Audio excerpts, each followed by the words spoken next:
kideak.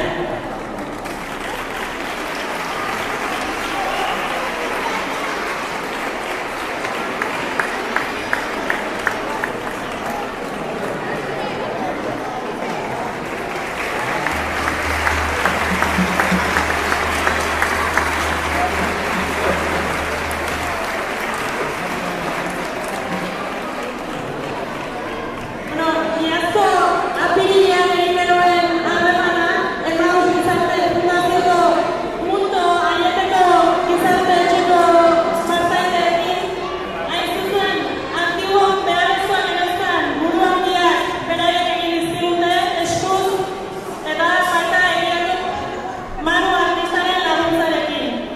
Beraz, eskerrik asko bihotzez guztiei.